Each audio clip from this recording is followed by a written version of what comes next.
ఈ 3 విషయాలపై క్లారిటీ వచ్చిన తర్వాతనే మీ బిజినెస్ అనేది స్టార్ట్ చేయండి.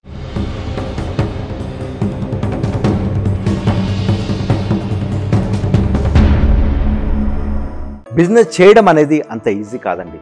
చాలా క్లారిటీగా మంచి అవగాహనతో మనం ముందుకెళ్ళాలన్నమాట. మీరు బిజినెస్ స్టార్ట్ చేస్తున్నట్లయితే ఈ 3 విషయాలపై ఒక మంచి క్లారిటీ అయితే తెచ్చుకోండి.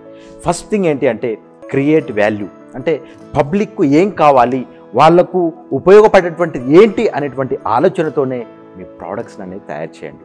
ఎంతసేపు మీకేది ఇష్టం, మీకేది అవసరం అనేది కాకుండా అక్కడ ఉన్నటువంటి పబ్లిక్ ఏది ఇష్టం, వాళ్ళకి ఏదైతే ప్రాబ్లం సాల్వ్ చేస్తుంది, వాళ్ళ లైఫ్ని నెక్స్ట్ లెవెల్కి గ్రో చేయడానికి ఏ ప్రోడక్ట్ అయితే అవసరం ఇష్టమవుతుంది అనేటువంటిది చూసి అటువంటి ప్రోడక్ట్ని కనుక మీరు తయారు చేసినట్లయితే బెస్ట్గా బిజినెస్ సక్సెస్ అయ్యే ఛాన్స్ ఉంది.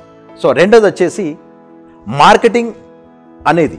సో మన ప్రోడక్ట్కి కావాల్సినటువంటి కస్టమర్స్ని వెతకటమే మార్కెటింగ్. సో మనం మన బిజినెస్కి వాల్యూ క్రియేట్ చేసి వదిలేస్తే సరిపోదండి.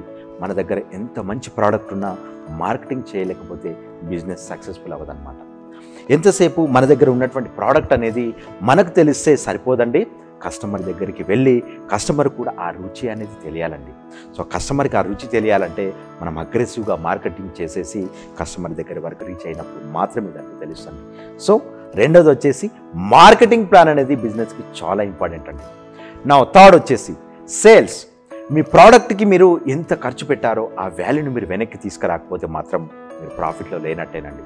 కాబట్టి సేల్స్ అనేది చాలా చాలా ఇంపార్టెంట్ బిజినెస్లో.